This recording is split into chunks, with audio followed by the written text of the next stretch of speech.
नमस्कार, आप देख रहे हैं भारत टाइम्स न्यूज। मैं हूं आपके साथ सोनाली और आज के बुलेटिन की शुरुआत करेंगे बड़ी खबर के साथ। सितारगंज नगर पालिका परिषद के निवर्तमान चेयरमैन एवं वरिष्ठ कांग्रेस नेता हरीश दुबे ने दावा किया है कि इस बार बड़ा परिवर्तन होगा। देश की जनता शांत है, लोग भाजपा की नीतियों से परेशान हो चुके हैं। महंगाई, बेरोजगारी, भ्रष्टाचार चरम पर है तथा इस बार देश की जनता कांग्रेस की सरकार बनाना चाहती है। उन्होंने लोगों से 19 अप्रैल को मतदान कर कांग्रेस को जिताने का आह्वान किया है। यहाँ एक निजी कार्यालय पर आयोजित प्रेस वार्ता में पत्रकारों से बात करते हुए सितारगंज नगर पालिका परिषद के चेयरमैन एवं वरिष्ठ कांग्रेस नेता हरीश दुबे ने भाजपा सरकार को घेरते हुए कहा कि आज देश और प्रदेश की जनता भाजपा सरकार की नीतियों से परेशान हो चुकी है तथा भाजपा ईडी और सीबीआई को आगे कर विपक्ष को डराने धमकाने का काम कर रही है। उन्होंने कहा कि भाजपा अंकिता भंडारी के हत्याकांड तथा पहाड़ों से बढ़ते पलायन, बेरोजगारी, बढ़ते पानी बिजली के बिलों और महंगी दवाइयां पर चुप्पी साधे हुए है। उन्होंने कहा कि भाजपा सरकार में बच्चों की पढ़ाई और महंगी हो गई है। भाजपा के रोज नए नए नियमों से जनता परेशान हो चुकी है।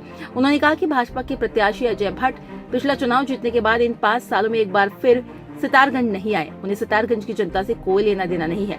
उन्होंने कहा कि प्रदेश में चले अतिक्रमण हटाओ अभियान के दौरान हजारों परिवार बेघर हो गए। सरकार की नाकामी के चलते बेकसूर लोग कोरोना काल में मौत के मुंह में समा गए, लेकिन भाजपा के एक भी सांसदों ने लोगों के दुख को नहीं समझा।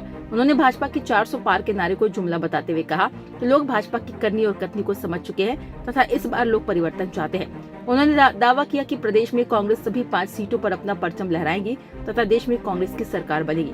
उन्होंने सभी ज्वलंत समस्याओं के समाधान के लिए कांग्रेस के पक्ष में अधिक से अधिक मतदान करने की अपील की।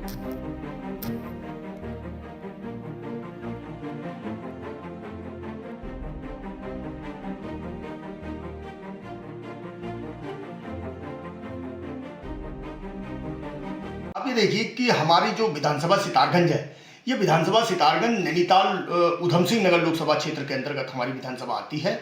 और यहाँ पर ऐसी स्थिति है कि यहाँ का वोटर बड़ा शांत है।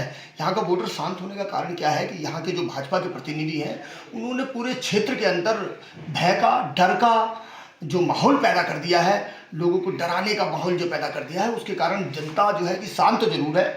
और लेकिन ये जो चुनाव है, इस चुनाव में जो जनता है ये परिवर्तन करने के लिए और भय के, डर के खिलाफ जो है कि वोट करने जा रही है। साथ साथ आप जानते ही हैं जो है कि बेरोजगारी कितनी तेजी से बढ़ रही है।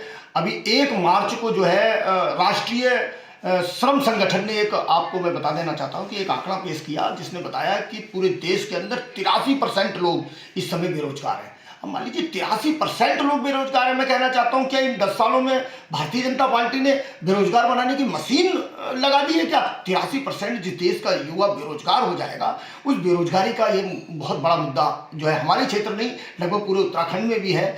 और महंगाई आप देख लीजिए, चरम पर महंगाई पहुंच गई है। और सबसे बड़ी बात यह है कि आज के समय में जो जनता भाजपा के विरोध में वोट कर रही है, जो जनता परिवर्तन चाह रही है, उसका एक बहुत बड़ा कारण ये भी है कि आप देखिए कॉपी किताबों पर कितना ज़्यादा टैक्स लगा दिया गया है, बच्चों को पढ़ाई कराना दूभर हो गया है। और इन्होंने कहा था कि जब लॉकडाउन पूरे देश के अंदर चल रहा था तो इन्होंने कहा कि लॉकडाउन के समय की फीस किसी अभिभावक को नहीं देनी है, लेकिन रेगुलर क्लासेस चालू हुई तो सारे अभिभावकों से सारी फीस वसूल ली गई।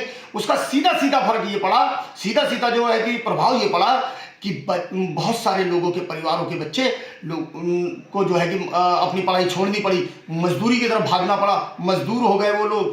तो ये बहुत सारे कारण हैं जो परिवर्तन की ओर हैं। और यहाँ की जनता ने मन बना लिया है कि कांग्रेस को वोट डालेंगे, परिवर्तन करेंगे। और सितारगंज विधानसभा के अंदर जो सबसे बड़ा मुद्दा है, सबसे बड़ा जो कारण है भाजपा तो आप समझ लीजिए कि भाजपा जो है कि जुमलेबाजी वाली सरकार है। वो तो कुछ भी कह सकते हैं, जो उनके दिमाग में आ रहा है, जो उनके मुंह पे आ रहा है, वो कुछ भी कह दे रहे हैं, लेकिन 400 पार करने में उनको घोड़े खुल जाएंगे। ये मैं बिल्कुल आपको कहना चाहता हूं।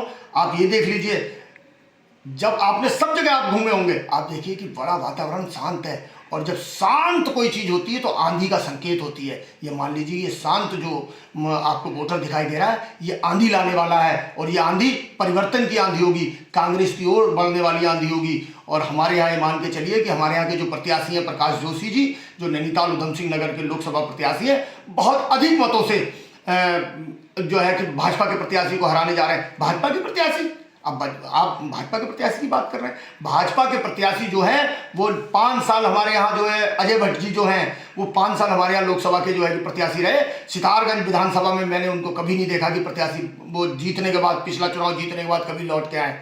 वो तो कहते हैं ठीक है मोदी जी के नाम पे वोट डाला है आपने, अब भी मोदी जी के नाम पे वोट मांग रहे हैं। कह रहे मोदी जी के नाम पर आपने वोट मांगा है तो जाइए मोदी जी से अपना काम करा लीजिए। जीतने के बाद लौट ही नहीं रहे हो। कह रहे जब मेरे नाम से तुमने वोट डाला ही नहीं है, जनता से कह रहे हैं, उनका कहना है जब मेरे नाम से तुमने वोट डाला ही नहीं है तो मेरे पास क्यों आ रहे हो। यहाँ तोड़फोड़ हुई, लोगों के घर उजाड़ दिए गए, यहाँ परेशानी हुई, यहाँ एक हल्दुआ कांड हुआ। उस हल्दुआ कांड में पूरी रात उसको FIR दर्ज कराने के लिए उसके परिवार को थाने के आगे बैठना पड़ा। यहाँ पर अपराध बढ़ते जा रहे हैं, भ्रष्टाचार बढ़ते जा रहे हैं, परेशानियां बढ़ती जा रही हैं। कभी भी अजय भट्ट जी ने हमारी सितारगंज विधानसभा की तरफ रुख नहीं करा।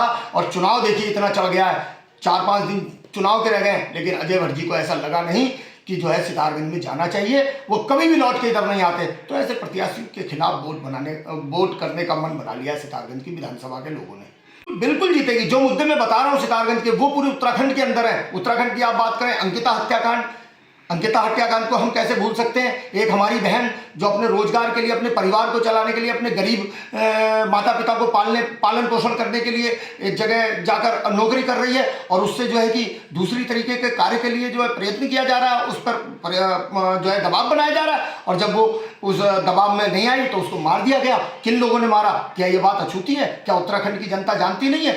इस तरीके के बहुत सारे कांड हैं, आप देख लीजिए। और उसका खामियाजा अब ये भुगतने जा रहे हैं और इनकी सरकार बदलने जा रही है। परिवर्तन होगा, निश्चित रूप से परिवर्तन होने जा रहा है। अपने शहर की किसी भी खबर को ना करें मिस। पाएं अपने शहर की लोकल खबर का live video update Bharat times news पर। आज ही सब्सक्राइब करें और देखें अपने मोबाइल पर।